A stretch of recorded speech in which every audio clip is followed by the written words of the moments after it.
Assalamualaikum warahmatullahi wabarakatuh. Innal hamdalillah nahmaduhu wa nasta'inuhu wa nastaghfiruh wa na'udzu billahi min shururi anfusina wa min sayyiati a'malina. May yahdihillahu fala mudilla lahu wa may yudlil fala hadiya lahu. Wa asyhadu an la ilaha illallah wahdahu la syarika lahu wa asyhadu anna Muhammadan 'abduhu wa rasuluh. Ya ayyuhalladzina amanu taqullaha haqqa tuqatih wa la tamutunna illa wa antum muslimun. Ya ayyuhan nas ittaqu rabbakum alladzi khalaqakum min nafsin wahidah wa khalaqa minha zawjaha wa batha minhuma rijalan katsiran wa nisaa'a wattaqullaha alladzi tasaaluna bihi wal arham innallaha kana 'alaykum raqiba. Ya ayyuhalladzina amanu taqullaha wa qulu qawlan sadida yuslih lakum a'malakum wa yaghfir lakum dhunubakum wa may yuti'illaha wa rasulahu faqad faza fawzan 'azima. Amma ba'd. Fa in asdaqal hadits kitabullah wa khairal hadi hadi Muhammad sallallahu alaihi wasallam wa syarrul umur muhdatsatuha wa kullu muhdatsatin bid'ah wa kullu bid'atin dhalalah wa kullu dhalalatin finnar. Allahumma inna nas'aluka ilman nafi'an. Ya Allah, kami memohon kepada Engkau ilmu yang bermanfaat, wa rizqan thayyiban, dan rezeki yang baik, wa amalan mutaqabbala, dan amal yang diterima. Alhamdulillah. Pertamanya saya bersyukur kepada Allah Subhanahu wa taala. Yang pertamanya ya, kita berterima kasih kepada tuan rumah. Mudah-mudahan Allah merahmati dan memberkati ya kita sekeluarga kerana dapat kembali kita bertemu pada petang ini untuk kembali menyambung kuliah kita ya dengan mengambil faedah daripada kitab yang bertajuk Jalan Golongan yang Selamat. Begitu juga yang saya hormati para asatizah, Ustaz Abdul Razak dekat Padi yang sepatutnya ditunjukkan juga ke depan, itu guru insya-Allah. Ya, juga tuan-tuan dan puan-puan rahimakumullah jami'an. Alhamdulillah ya, pada petang ini dapat kita bertemu. Mudah-mudahan pertemuan kita adalah pertemuan yang penuh dengan kebaikan dan mendapat keberkahan daripada Allah Ta'ala. Apatah lagi kita meluangkan sedikit waktu yang Allah kurniakan kepada kita untuk kita selalu berilmu. Dan menuntut ilmu ini adalah salah satu daripada ciri khas orang-orang yang beriman dan bertakwa kepada Allah. Kenapa ia adalah satu amal ibadah yang agung, dan ilmu adalah merupakan warisan para anbiya alaihissalatu wassalam. Dan menuntut ilmu adalah merupakan salah satu daripada jihad yang besar, kerana ia memerlukan pengorbanan. Pengorbanan yang pertama iaitu dapat meluangkan masa ya untuk kita menuntut ilmu, dan ya pengorbanan yang seterusnya adalah ya kita dapat bersabar di dalam majlis ini sampai selesai. InsyaAllah kuliah kita tak lama, sekitar 1 jam. 5.30 start, ended 6.30. Dan setengah jam yang berbaki ya menyampaikan pesanan tuan rumah ada sedikit jamuan. Betul?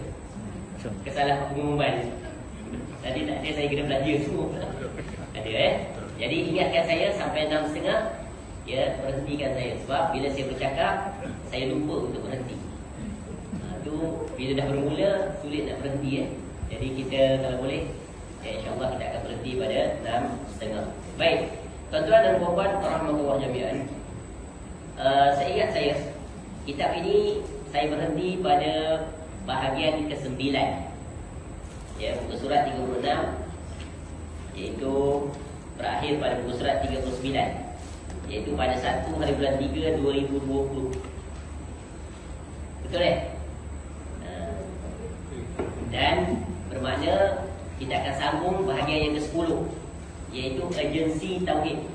Urgensi bahasa Inggeris, tapi negara Indonesia dijajah oleh Belanda, tapi utama-utama bahasa Inggeris. Kita yang dijajah oleh Inggeris kan, pakai tak urgency? Tak pakai kan?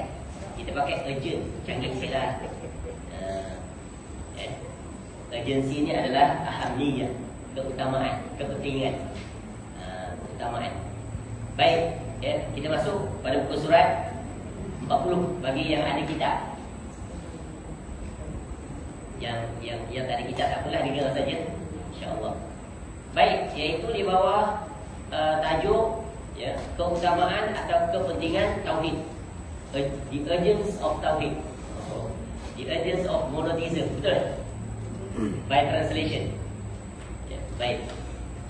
Dalam bab ini, ya, pada bahagian yang ke-10 ini, pengarang ya, Syekh rahimahullah ya, memaparkan iaitu 6 poin utama terkait tentang tajuk ini. Yang mana sebelum ini kita selesai mengambil faedah pada bahagian yang ke-9, iaitu makna Ar-Rahmanu 'ala al-'arsy istawa. Dan ini adalah perkara yang sangat besar yang telah kita perjelaskan tentang bagaimana pendapat dan pegangan ataupun prinsip ahli sunnah wal jamaah yang sebenarnya dalam berinteraksi dengan ayat-ayat yang menjelaskan tentang Allah Ta'ala dari sisi ya, perkara ini, sehingga menimbulkan ya, kelompok yang sangat sengit pertempurannya sampai saat ini kerana di dalam memahami tentang ayat ini. Ya, padahal kalau kita membaca ayat-ayat Al-Quran, tak terhitung banyaknya, begitu juga hadis-hadis Nabi SAW yang menetapkan tentang Allah Ta'ala itu tinggi ya, di atas langitnya, istiwa di atas arasy. Ya, jadi sikap orang beriman apabila membaca ayat-ayat yang terkait tentang penyifatan Allah tentang hal ini, maka kewajipannya adalah menerima, yakni mengimaninya, menetapkannya ya, dan tidak membagaimanakan. Itu di antara prinsip penting dalam berinteraksi dengan sifat-sifat Allah Ta'ala. Adapun perinciannya, ada perbahasan khusus terkait bagaimana berinteraksi dengan ayat-ayat sifat ya, yang mana dijelaskan oleh para ulama kita dalam berbagai kitab. Baik, bahagian yang ke-10 iaitu keutamaan ataupun kepentingan tauhid. Yang pertama, berkata Syekh rahimahullah, sesungguhnya Allah Ta'ala menciptakan segenap alam agar mereka menyembah kepadanya. Allah Ta'ala menciptakan alam ini seluruhnya ya, dengan bertujuan, with purpose, dengan tujuan, bukan saja-saja.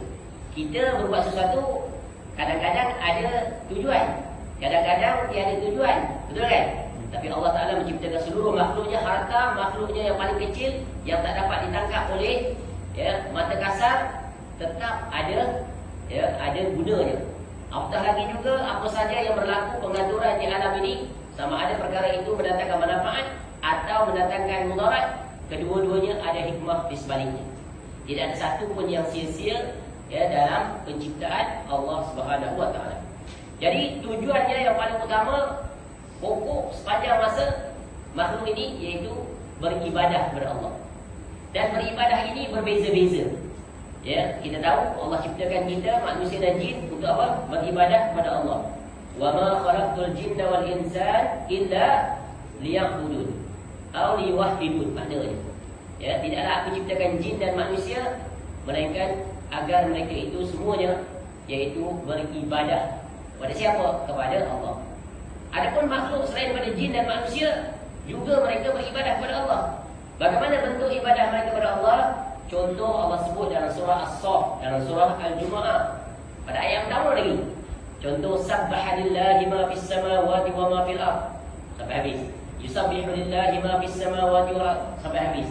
Dia telah bertasbih apa yang berada di langit dan di bumi. Bertasbih maknanya apa? Memuji Allah Ta'ala. Memuji adalah salah satu daripada jenis atau bentuk ibadah, betul kan? Jadi jangan kita fahami ibadah itu hanya sujud, rukuk saja. Ya, cakupannya lebih luas.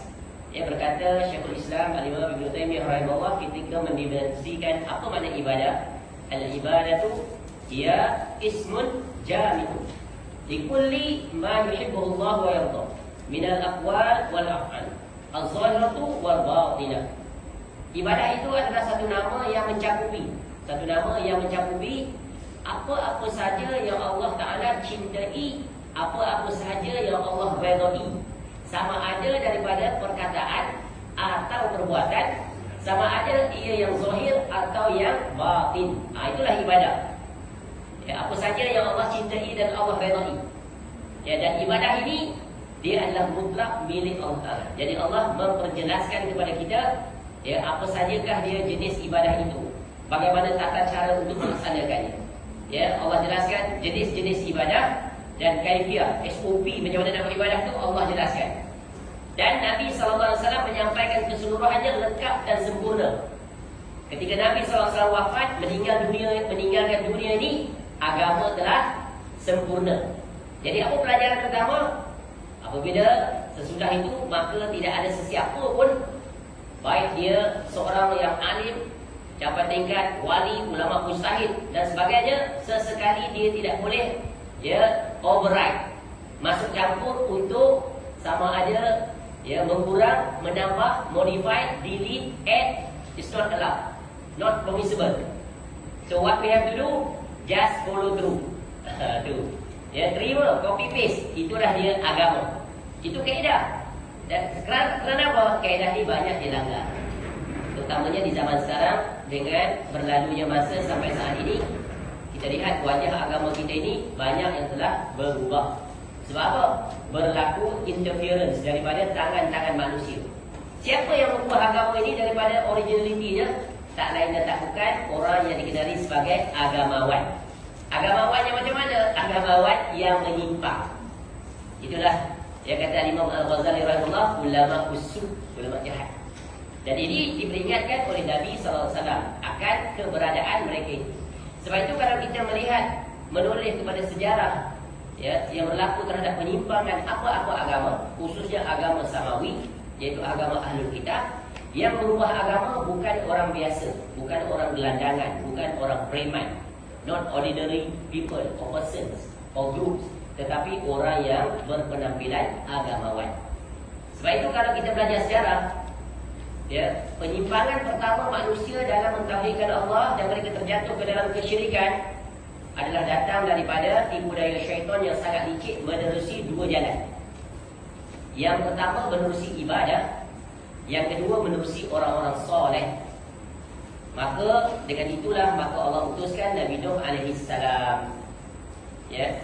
Dan bahayanya apabila telah menyimpang daripada garis tauhid ini, jatuh kepada kesyirikan, nak memperbetulkannya kembali, put back on track, is very difficult. Bad habit die hard, tak mudah.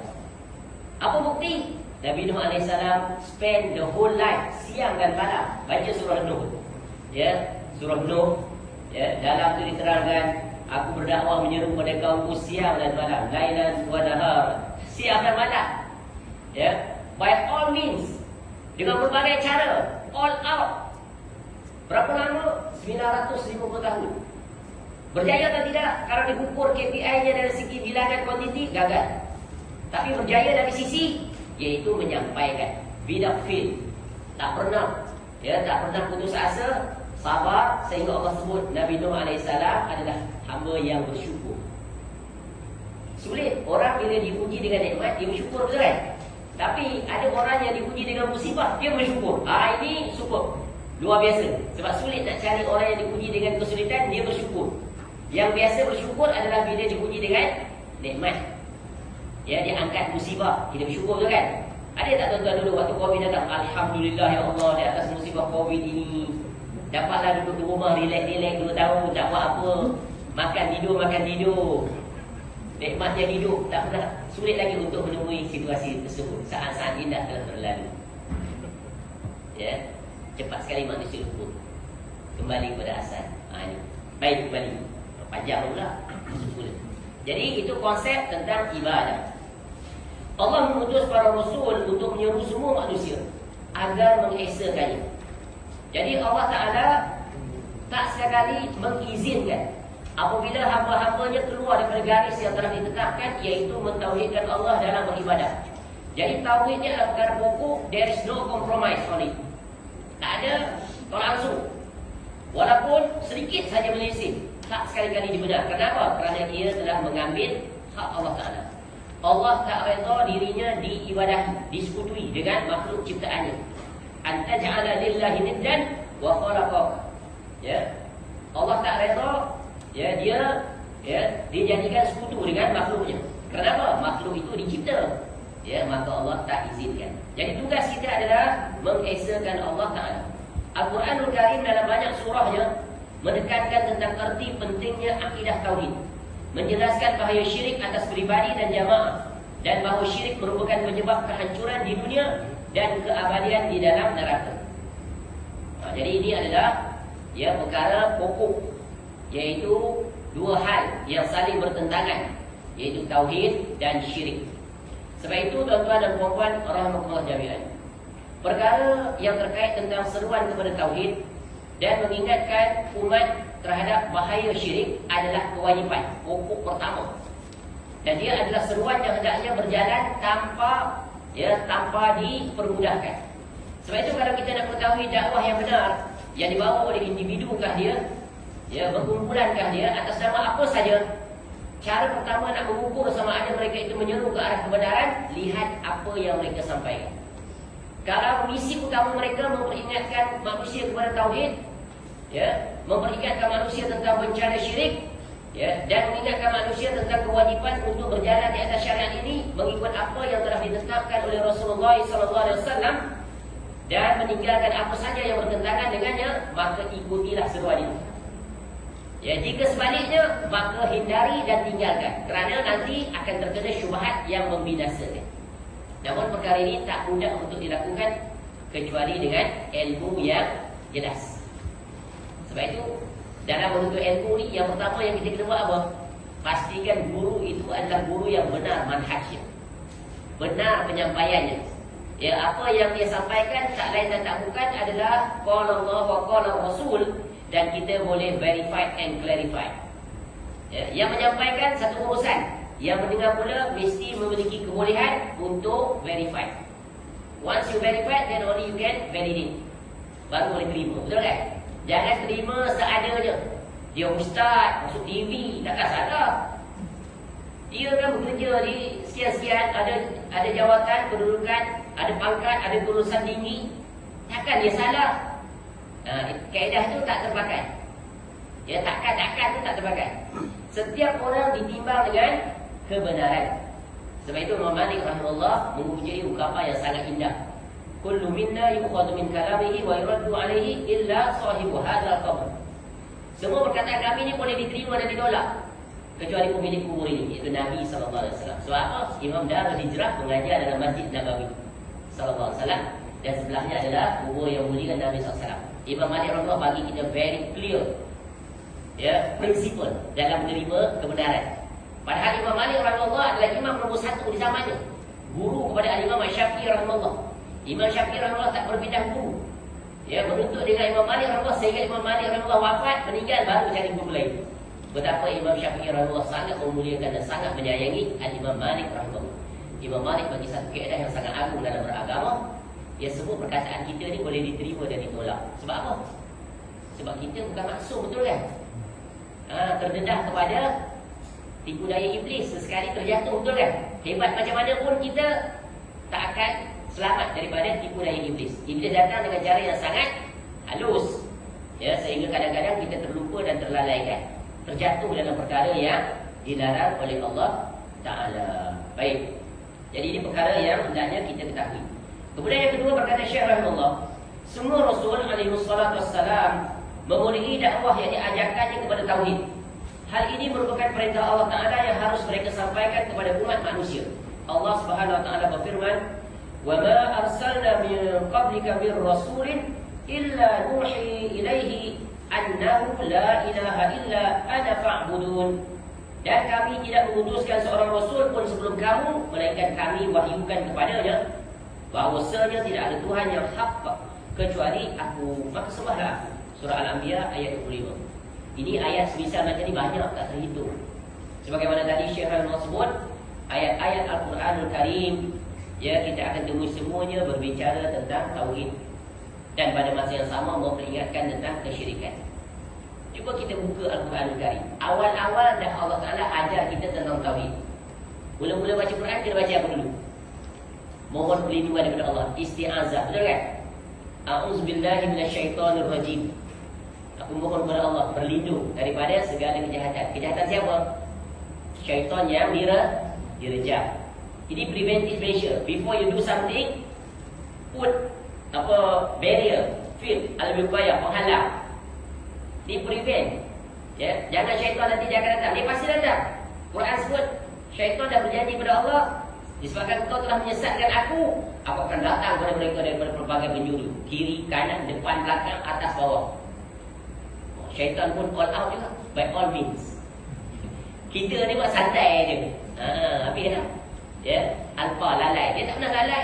Syaitan ni, kalau ilmu motivasi boleh jadi contoh dia. Betul tak dia? Apa ciri khas syaitan? highly patient, never give up. Turn setback to turn back. Dia tak berjaya selama 10 kurun untuk memasukkan kesyirikan. Dia tak berjaya. Dia cuma berjaya sekali, sebagaimana yang dirakam dalam Al-Quran. Berjaya iaitu menipu daya Qabil dalam bab yang berkaitan dengan korban. Betul kan? Korban. Ya. Tu. Ya, itu maksiat, tapi belum jatuh kepada taraf kesyirikan. 10 kurun syaitan try very hard without fail. Ya. Salah cara ni, susun strategi baru. Fail, change the strategy until sampai zaman Nabi Nuh AS dia berjaya. Dengan masuk pintu apa? Pintu orang-orang soleh. Tadi menerusi pintu ibadah. Pintu ibadah. Masa itulah bencana paling besar ni, yang banyak berlaku penyimpangan dan penyelewengan dari garis lurus ini adalah dalam bab ibadah. Dan ibadah yang paling utama adalah apa dia? Apakah ibadah yang paling utama? Solat, zakat, puasa, ada? Dah bagi clue dah ni. Sebab lama dah rehat. Jadi saya tanya, saya jawab. Ibadah yang paling utama adalah mentauhidkan Allah. Itulah dia makna Islam. Betul tak? Apa makna Islam? Kata Syekh Muhammad bin Abdul Wahab rahimahullah dalam kitab Al-Usul As-Salasah wa Adillatuha. Al-Islam adalah wal istislamu lillahi bit tauhid wal inqiyadu lahu bit ta'ah wal bara'atu minasyirki wa ahli. Islam itu adalah kamu berserah diri. Total submission. Total. Ya. 100% menyerahkan diri sepenuhnya dalam mentauhidkan Allah, dalam beribadah kepada-Nya. Dan pada masa yang sama berlepas diri, barak. Tadi al-wala, ya, berbarak daripada kesyirikan dan segala sekutu-sekutunya. Tak boleh berada di pihak pelaku-pelaku kesyirikan, apatah lagi penyuruh kesyirikan. Tak boleh macam istilah kalau orang-orang yang melakukan kesyirikan, kita nak duduk dengar kuliah. Jangan lagi kena dalam syubhat dia. Akhirnya kita akan trap, terperangkap, akhirnya kita akan membenarkan. Ya, Masya Allah. Ini adalah perkara yang sangat berbahaya. Jadi semua Rasul memberi dakwahnya kepada tauhid. Jadi penceramah mana-mana pun dia berceramah, dia sama ada dia mengajar fiqh, dia mengajar sirah, dia mengajar tafsir, apa lagi, ya, dia tak akan lepas dikaitkan dengan tauhid. Nabi SAW spend, ya, sepanjang usianya, nanti akan datang poin yang berapa ni, poin yang ketiga dan seterusnya. Ya, tauhid perkara yang besar, dia bukan perkara kecil. Ya, sebab apa? Yang akan menyelamatkan seseorang nanti di negeri akhirat adalah ending dia, penghujung kematian. Sama ada dia akan mati di atas tauhid atau sebaliknya. Dan syaitan tentu akan gunakan peluang yang terakhir itu. Ya, he or she will be, ya, try he or her best nak divert kita supaya ikut, jangan ucapkan kalimah itu. Cuba tengok contoh yang sangat nyata di lapangan.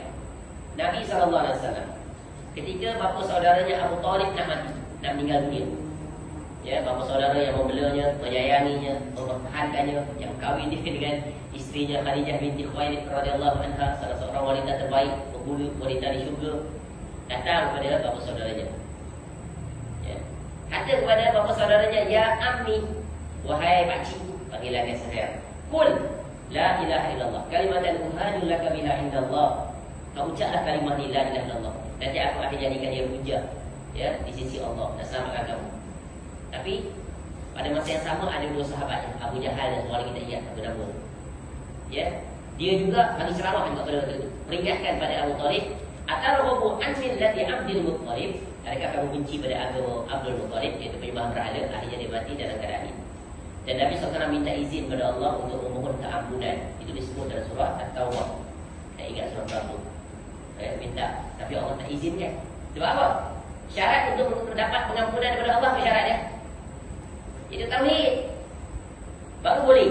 Sejahat apapun manusia itu, kalau dia bertauhid, dia ucapkan kalimah la ilaha illallah, peluang dia cerah. Terserah kepada Allah, masyiat Allah. Sama ada Allah Ta'ala mengampunkannya terus langsung memasukkan dalam syurga, atau Allah ampunkan dia tapi dengan syarat dia masuk dulu dalam neraka untuk tempoh tertentu, keluar tapi end dia tetap masuk syurga. Itulah luasnya rahmat Allah Ta'ala. Jadi dijelaskan semua Rasul, ya, tak lain tak bukan ajakan mereka adalah ajak manusia kepada tauhid, menjadi pelajaran. Dakwah yang benar bukan mengajak selain daripada itu.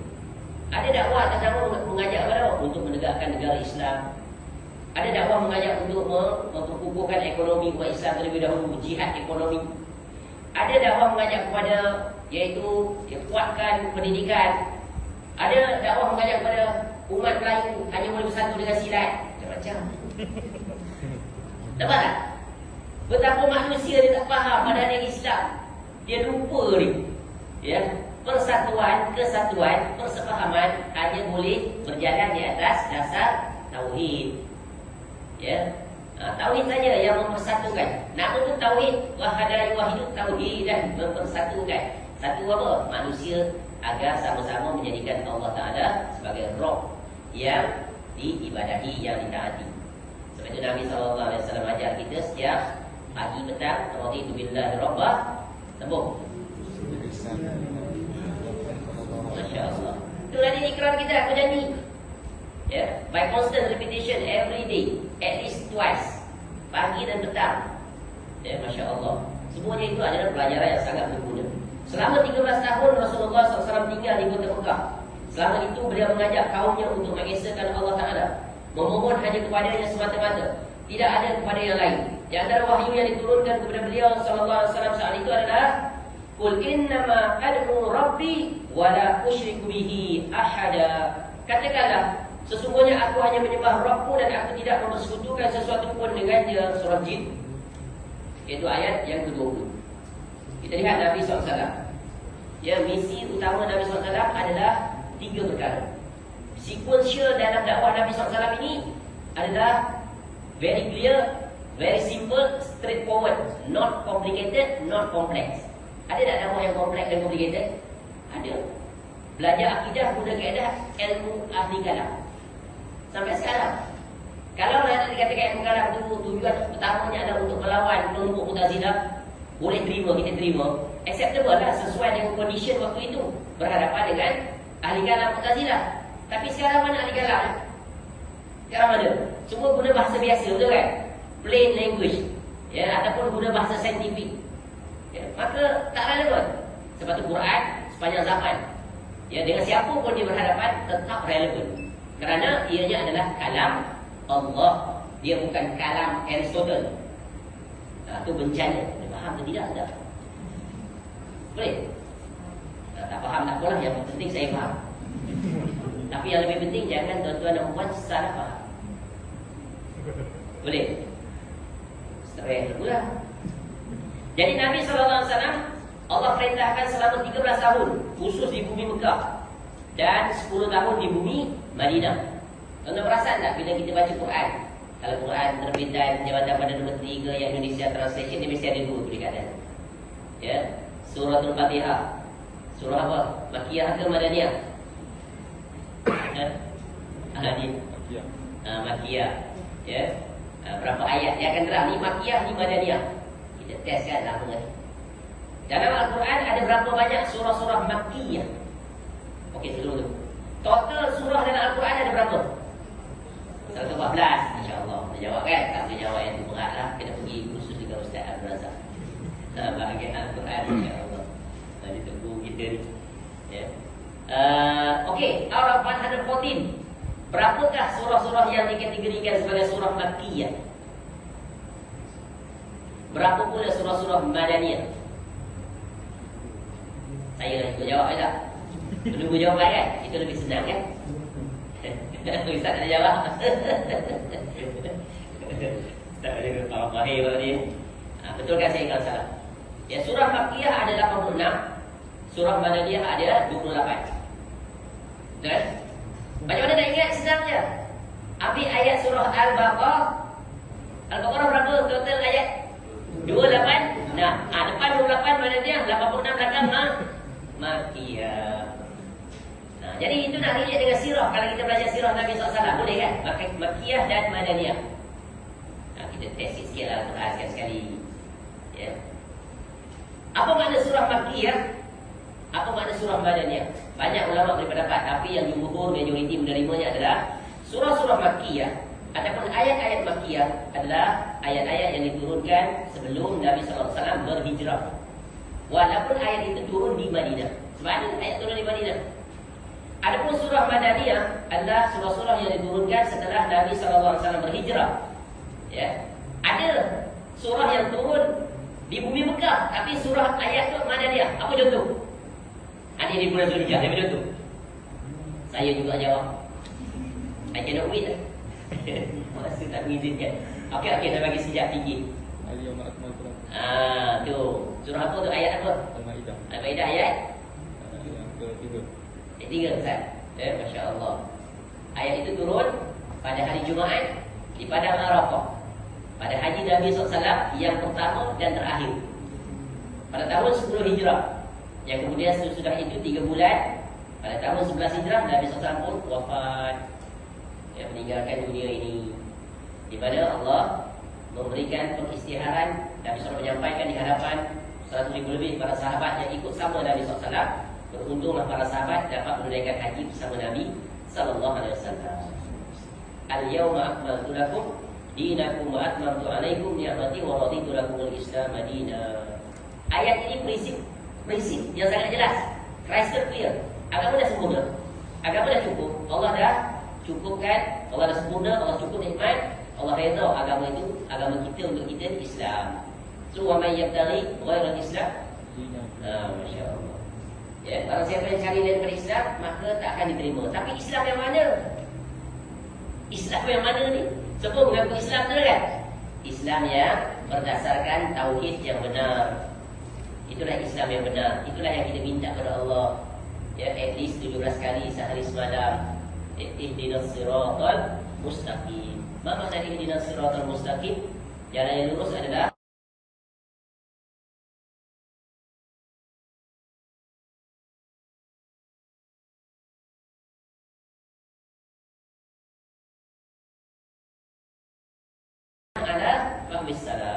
salam soleh. Itu boleh.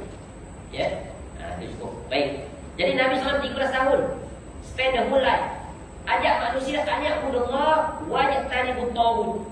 Sembahlah Allah, jauhilah segala tauhid. Apa makna tauhid? Ma'budu min dunillah. Perkara tauhid itu melampaui batas. Ya. Perkara yang paling besar sekali melampaui batas manusia apa? Mensyirikkan Allah. Itu perkara nombor 1. Ya. Jadi perkara ini adalah perkara yang tak boleh dipandang ringan. Jadi Rasulullah SAW mendidik para pengikutnya kepada tauhid sejak kecil. Sejak budak-budak lagi. Bukan tunggu dah besar macam kita ni datang kuliah petang ni, bukan. Sejak kecil lagi. Kenapa kita datang ni? Sebab dulu kecil tak belajar. Bukan kita yang di sini, kita tempat lain. Kita ni datang untuk mengukuh orang lagi saja. Dapat pengukuhan. Kepada anak pamannya, anak pakciknya, iaitu Abdullah bin Abbas radhiyallahu anhu. Beliau sallallahu alaihi wasallam bersabda, di atas ada lagi atas ni. Betul kan? Ni. Belajar-belajar Ustaz dia ada kat sini. Boleh baca hadis dia berlawan. Hadis tentang dia Iza salata. Ya ulam, inni u'allimuka kalimat. Dia Nabi SAW memboncing naik kenderaan. Hadis ni kalau ambil faedah besar sekali. Dari segi education method. Nabi SAW tengok dalam apa kesempatan tak pernah mensia-siakan waktu. Nabi SAW adalah the ultimate reference for us in every aspect of our life. Dunia rahnya, akhirat dan pada hari. Contoh in term of time management. Ni Nabi SAW dalam keadaan naik kenderaan bersama seorang anak kecil. Belum balik lagi. Ulang belum balik lagi. Ya, 10 tahun, 11 tahun. Dan Ibn Abbas radhiyallahu anhu ketika Nabi SAW wafat masih lagi belum balik. Sebagaimana yang dikatakan oleh para ulama. Tapi kemudiannya menjadi seorang alim khabir, khusus dalam ilmu tafsir Al-Quran. Dikenali sebagai lautan ilmu. Masya Allah. Kenapa? Kerana sejak kecil lagi sudah dipersiapkan, sudah dibawa ke majlis ilmu. Kita pergi masjid, kita kuliah, kita yang datang. Kalau mak datang, anak perempuan tak ikut. Kalau ayah datang, anak tak ikut. That's normal. Di mana-mana pun kita tengok di masjid, di surau, betul kan? Tu. Ada sini tak boleh dah, sini limited edition. Tapi kita kena ajar, kena libatkan mereka. Sebab apa? Nak jadikan sesuatu itu habit, dia kena ada kebiasaan. Betul kan? Kalau tak ada kebiasaan, macam mana nak jadi habit? Sebab tu masjid kosong.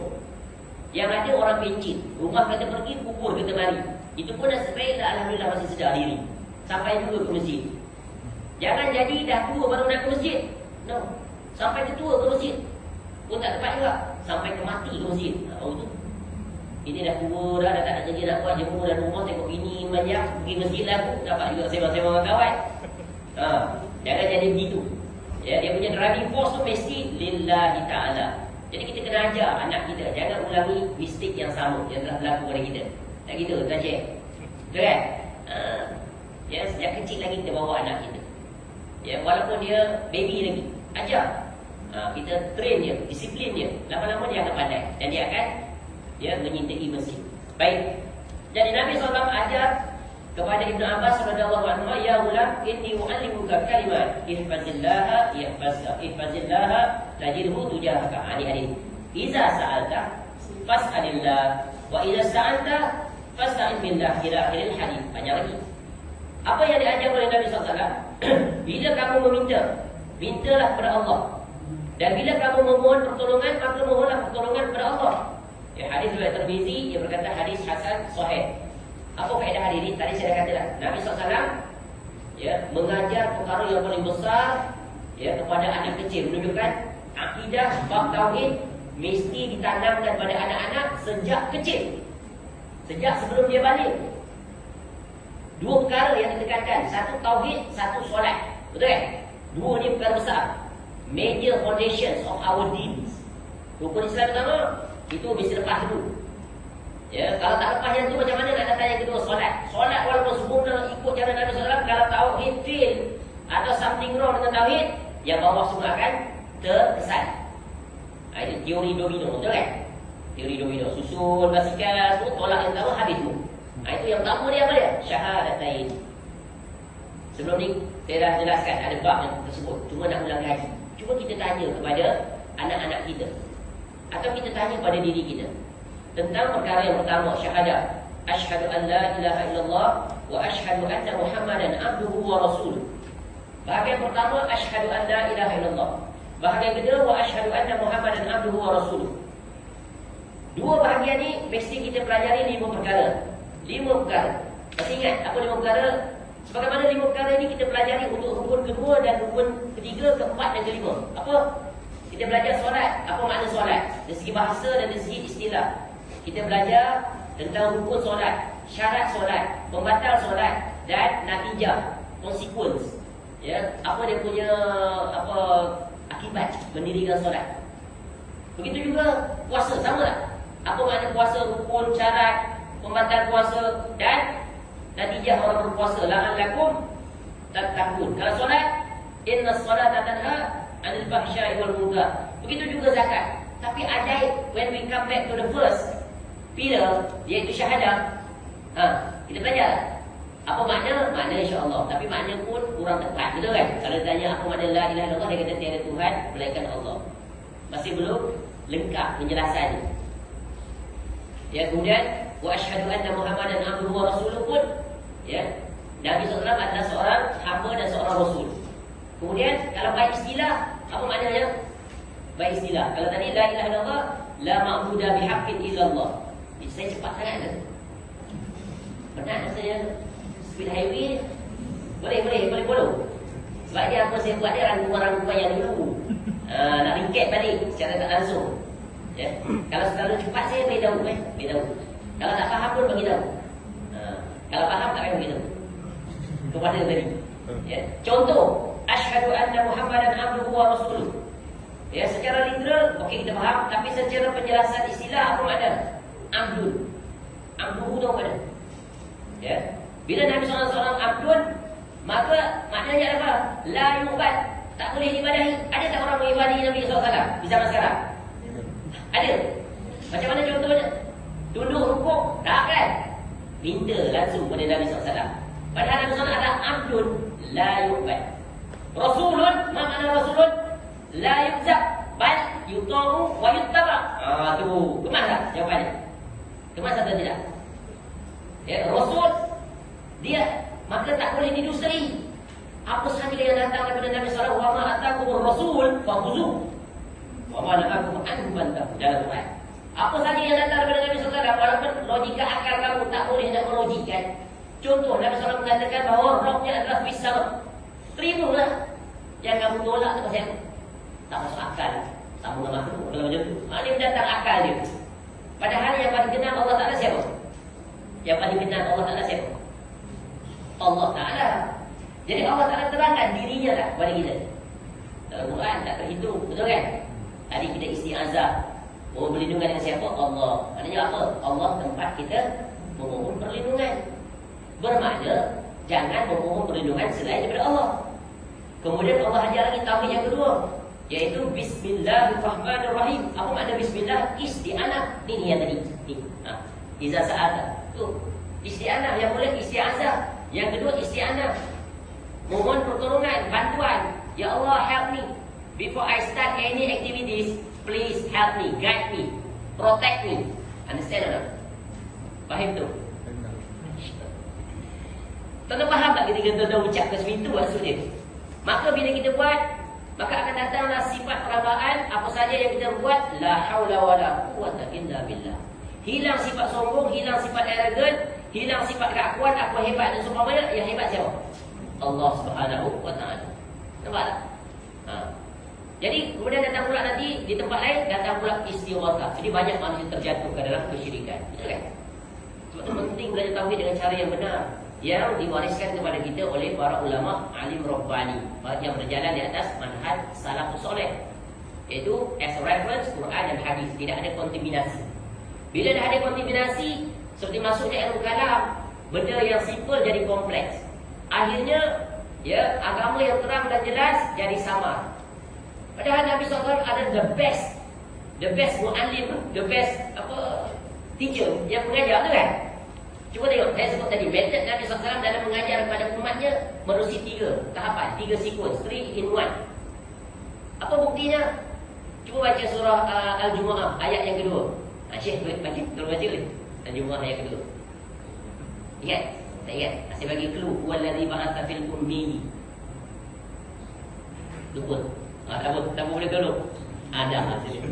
Wallazi ba'atha fil ummiyina rasulan minhum yatlu 'alaihim ayatihi wa yuzakkihim wa yu'allimuhumul kitaba wal hikmah wa in kanu min qablu lafi dhalalin mubin. Alhamdulillah. Das. Apa makna di situ? Apa yang anda faham dari ayat ini? Daripada apa yang Ustaz sebut tadi. Bagaimana cara Nabi SAW berdakwah? Apa kaedah yang Nabi SAW pakai? Wallazi ba'atha fil ummiyyi rasulan minhum yatlu 'alaihim. Dan dialah Allah Ta'ala yang mengutuskan Rasul daripada kalangan ummi. Kalangan kaum mereka yang ummi. Betul-betul? Yatlu 'alaihim ayatihi. Mula-mula Nabi SAW buat apa? Yatlu 'alaihim. Ya.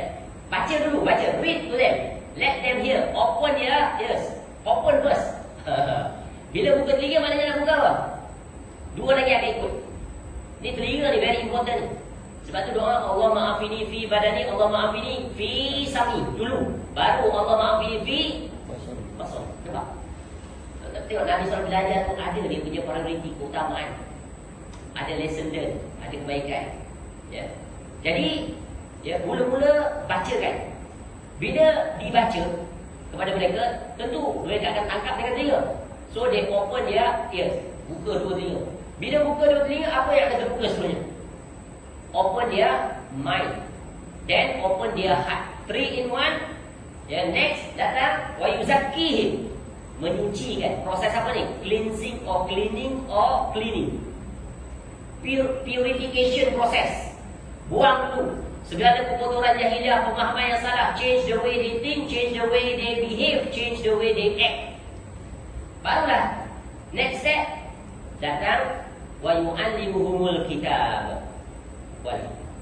Baru ajar, teach them, guide them, show them. Nampak?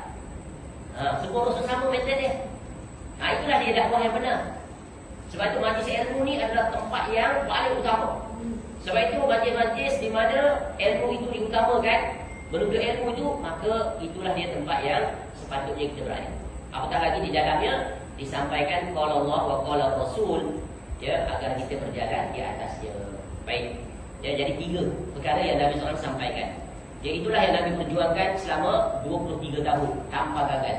Sampailah Nabi SAW ya wafat, dia kembali kepada Allah, missionnya accomplished.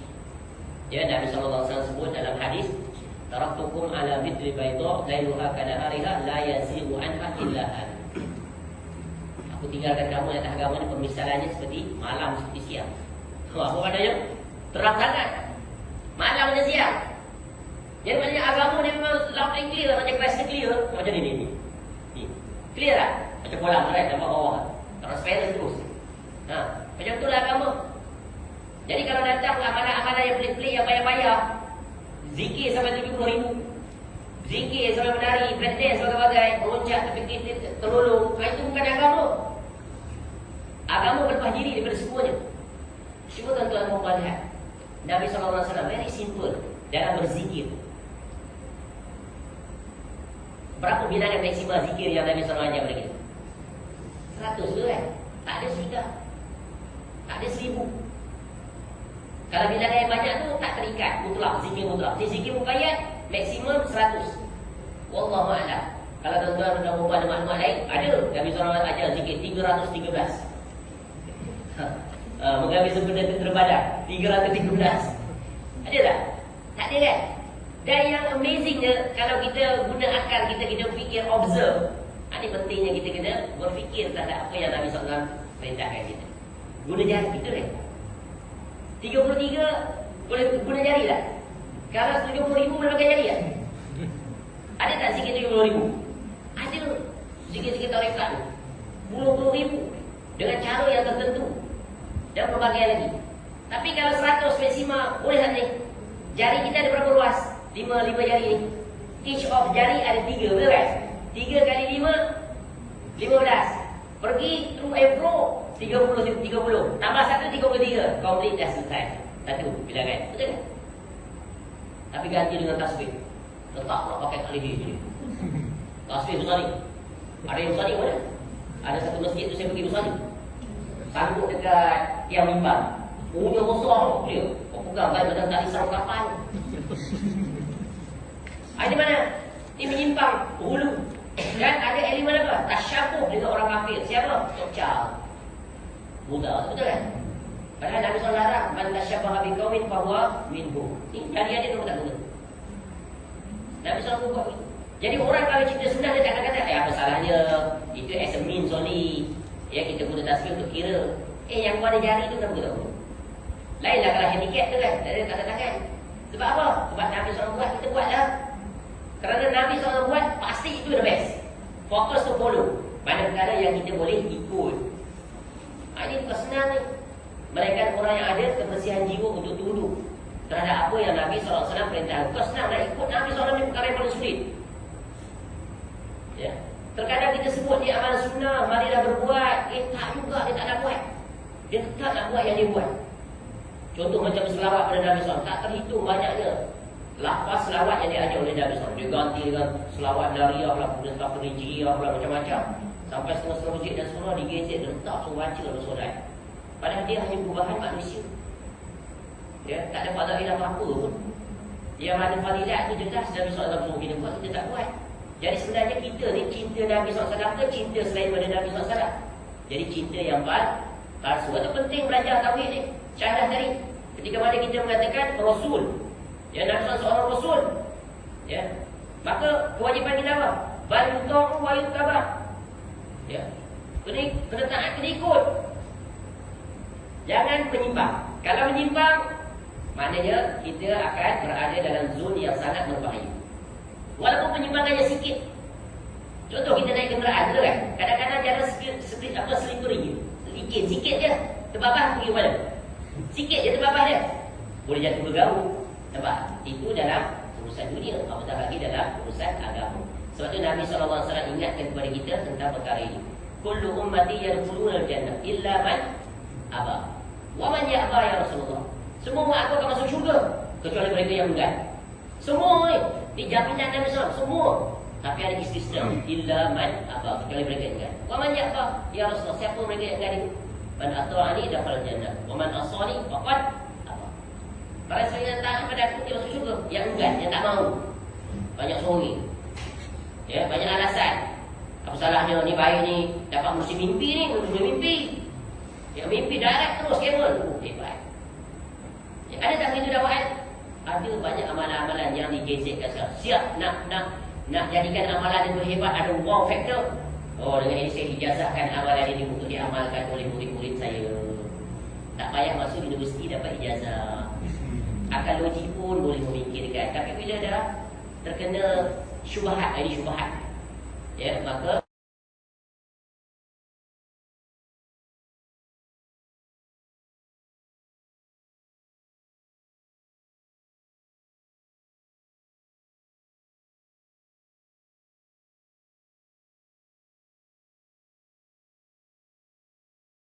umat manusia dengan tauhid. Ketika mengutus Muaz bin Muaz ke Yaman sebagai dai, beliau bersabda, ya, "Falyakun awwal ma tad'u ilaihi syahadata an la ilaha illallah wa fi riwayatin ila an yuwahhidullah." Hendaknya yang pertama kali kamu serukan kepada mereka adalah persaksian bahwasanya tidak ada Tuhan yang berhak diibadahi dengan benar kecuali Allah. Dalam riwayat lain disebutkan agar mereka mengesahkan Allah. Jadi dakwah ni mesti mengingat manusia, ajak kepada tauhid. Sebab tu ayat tauhid yang paling besar Quran di mana? Surah Fatihah lah. Iyyaka na'budu. Tu ayat tu. Kalau kita faham yang itu sehingga ada di antara ulama syarah ayat tu saja. Berjilid lah. Ibnu Qayyim al-Jauziyah rahimahullah, betul kan? Kitab Madarijus Salikin. Baina manazil iyyaka na'budu wa iyyaka nasta'in. 3 jilid. Masya-Allah. Dia syarah atas kitab Al-Imam Al-Sa'id Al-Harawi rahimahullah berkata. Ayat tu saja.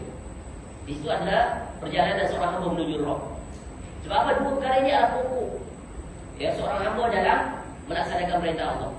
Ya, buat ikrar, aku janji setiap hari iyyaka na'budu, hanya pada Engkau ya Allah kami beribadah. Hanya, only. Tak boleh ada sekutu. Itu menafikan kesyirikan, betul kan? Wa iyyaka nasta'in, hanya pada Engkau kami minta tolong. Sebab minta tolong adalah ibadah. Banyak manusia terjatuh ke dalam kesyirikan sebab tadi minta tolong selain daripada Allah Ta'ala. Yang dia minta tolong pada makhluk, makhluk tak mampu melakukannya. Sebab tu kalau kita belajar lebih mendalam tentang tauhid dalam bab permohonan, iaitu isti'anah, minta tolong. Boleh tak kita minta tolong pada makhluk? Minta pada manusia boleh tak? Boleh. Boleh. Tapi dengan syarat, ada syarat. Ya, apa syarat minta dengan makhluk, dengan manusia? Ada berapa syarat? Dia sepatutnya kalau kita dah kemas tentang tauhid, kita boleh jawab immediately. Ada 4. Yang pertama, boleh kita minta dengan makhluk. 1, syaratnya dia hidup. Jadi makhluk mukhalafahnya apa? Boleh tak minta pada orang mati? Ada tak orang minta pada orang mati? Pergi ke kuburan para wali. Siap buat tour lagi. Ada agensi. Ya, program 1 minggu melawat ke makam-makam Wali Songo. Special package. Siap dengan tausiah, ceramah dan sebagainya. Itu camouflage dia. Dia punya bunga-bunga. Tapi perginya ke kuburan. Ya. Ke kuburan kita disunahkan untuk ziarah. Tetapi kalau purposely pergi ke kuburan-kuburan tertentu, itu dilarang. Kita hanya diperintahkan untuk berziarah ke 3 masjid. Itu dituntut. Kalau pergi purposely nak pergi kubur tu kubur ni, itu bukan aturan syariat. Kubur kat rumah pun tak terlarang dengan pergi ziarah. Yang kau pergi fly mengatasi pelbagai negara tu apa? Nampak tak? Sebab dia ada misi dia di situ. Nanti dia pergi ke syekh tu, dia minta itu, dia minta ini. Betul-betul tak pergi ke kubur yang orang ramai pergi? Kubur Wali Songo contohnya. Berapa? Tak pernah kan? Bagus dia kamu. Saya dah pergi lah. Dah tengok orang tu buat apa situ kan? Betul ke selalu dia orang cerita kan? Saya tengok ni dekat Sunan Ampel di Surabaya. Oh ya Allah, macam orang datang ziarah tu, macam ibadat besar-besaran, tanpa putus 24 jam. Ya, nak masuk tu kena bayar tu. Ataupun sedekah. Tetapi kuburan dalam masjid, dalam kawasan masjid, banyak kuburan. Ya, kemudian ada pola air, banyak pola. Minum air tu macam minum air Zam-Zam. Ada niatannya yang mau berkenapa Pak? Silakan. Berberkah. Ada teman kemarin datang kemari sudah luas rezekinya Pak. Nampak tak? Lepas tu pergi ke kuburan tu, duduk dengan wirid-wirid tertentu, kemudian minta. Sama ada dia minta pada pemilik kubur atau dia mengasbabkan pemilik kubur itu agar minta pada Allah. 2 jalan. Yang 2 jalan itu tak diizinkan oleh Allah Ta'ala. Betul. Banyak ni sekarang kat sini banyak. Ciri dia kenal tak? Kenal atau tidak? KIB dulu. Sebab kuliah yang pertama. Takut hari ni yang pertama, yang terakhir datang. 2 minggu akan datang, ghaibun ba'idun. Tak dapat dikesan. Berada di luar kawasan. No signal.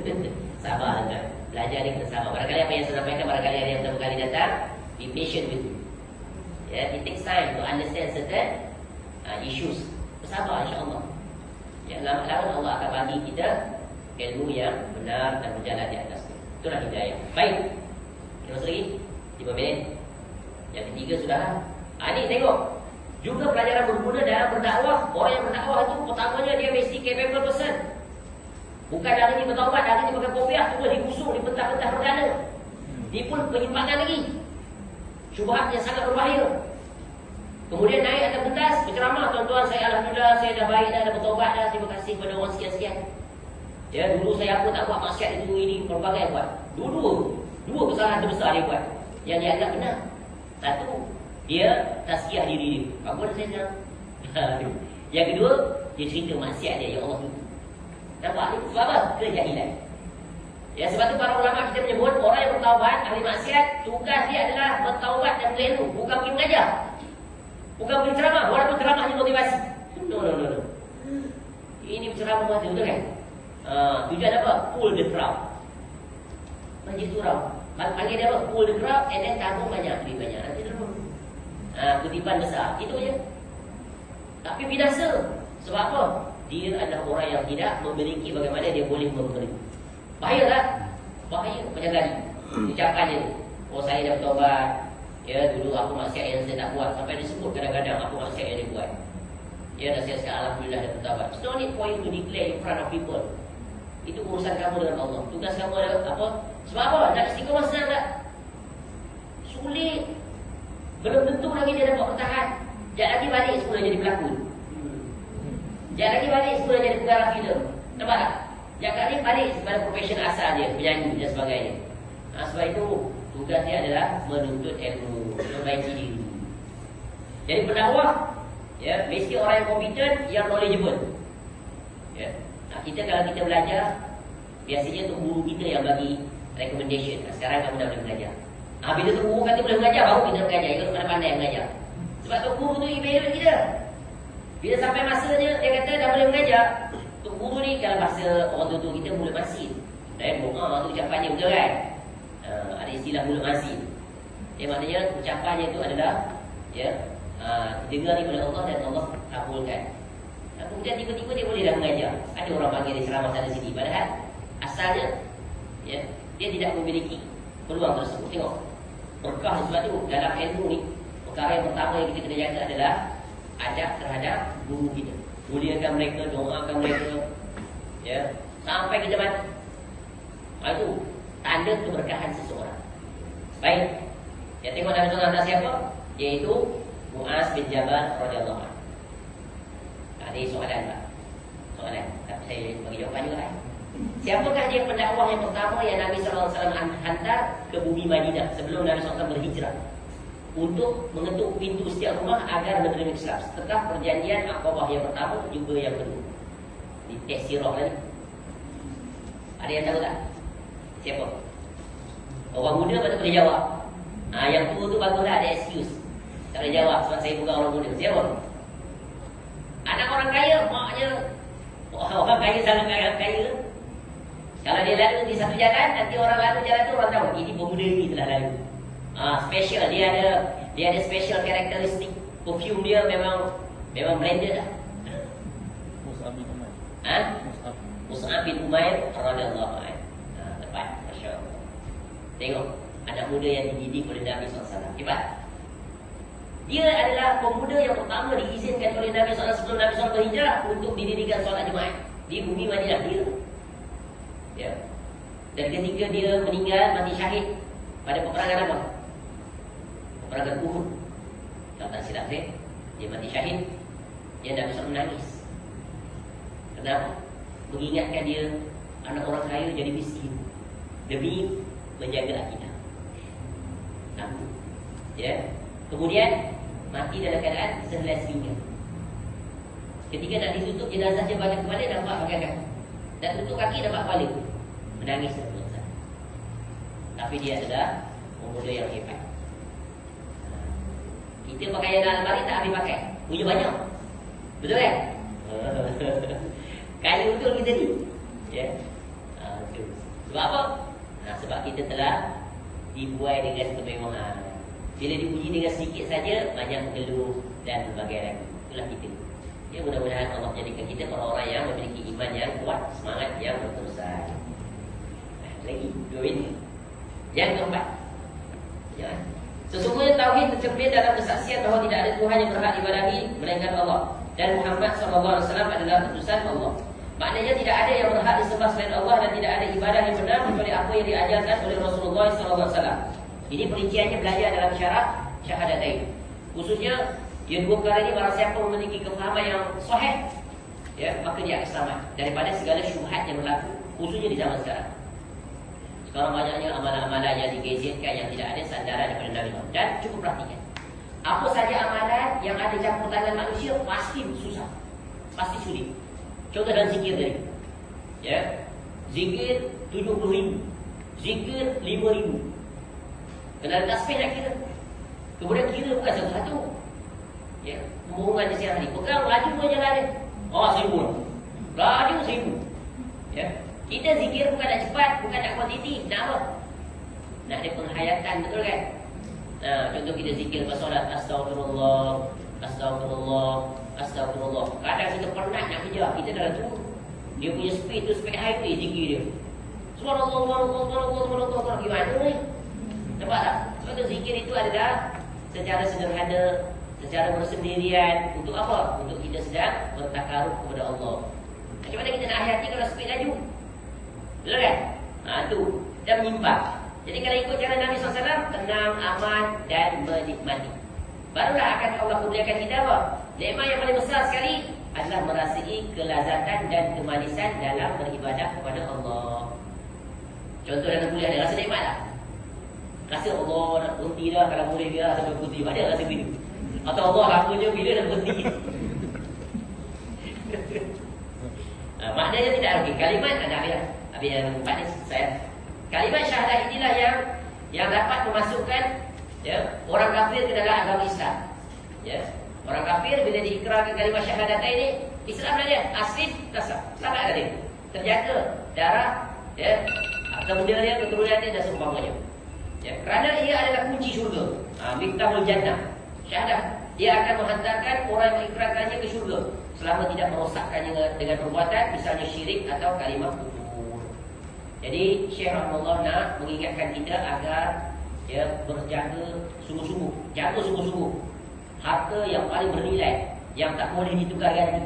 Tauhid ni harga mati. There's no compromise. Tak boleh tukar. Ya, dengan apa pun. Sebagaimana para sahabat Nabi SAW tak sanggup nak tukar, ya, akidah itu, ya, walaupun nyawa mereka melayang. Seperti siapa? Keluarga Yasir, betul kan? Radhiyallahu anhu. Ketika Nabi SAW datang, lalu tengok dia diseksa oleh Abu Jahal. Abu Jahal lagi jahat sungguh, Abu Jahal. Dia tolong ke depan contoh kejahatan manusia. Dia melakukan kezaliman, ya, yang tak dapat diakalkan secara waras. Dia menyeksa, ya. Lalu Nabi SAW ketika lalu, apa kata Nabi SAW? Nabi pesan bagi motivasi pada keluarga ini yang sedang diseksa, yang akhirnya dibunuh suami isteri tersebut, syahid yang pertama, betul kan? Sabran ala Yasir, inna mau'idukumul jannah. Bersabarlah wahai keluarga Yasir, sesungguh bagi kamu adalah janji syurga. Sabar dapat syurga. Kalau agak kita kata sabar, sabar. Kau sabar boleh lah, kau tak kata, kau kata pun tahu. Sabar. Dia tak rasa lagi, tak tahu lah. Tapi para sahabat tu benarnya iman mereka, benarnya tauhid mereka, yakin akan janji daripada Nabi SAW. Ya. Padahal boleh saja Nabi SAW angkat tangan, minta kepada Allah turun batu kan, 4 batu ibadi Abu Jahal. Sebab peringkat tersebut adalah bersabar. Sebab itu dakwah ni dia prinsip dia adalah tauqifiyah. Dia kena ikut jalan Nabi SAW, tak boleh memandai-pandai. Dia nak berdakwah menerusi wayang lah, menerusi nasyid lah. Bukan dakwah bukan kaedah itu. Kerosakan lagi banyak. Kerosakan lagi banyak. Ikut cara Nabi SAW, pasti akan berjaya.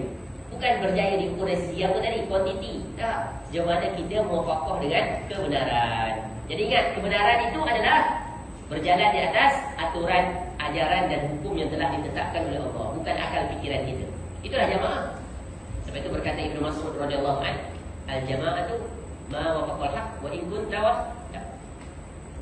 Jamaah itu adalah kamu berada di atas kebenaran walaupun kamu seorang. Jadi Islam tak pernah mengenal majoriti. No.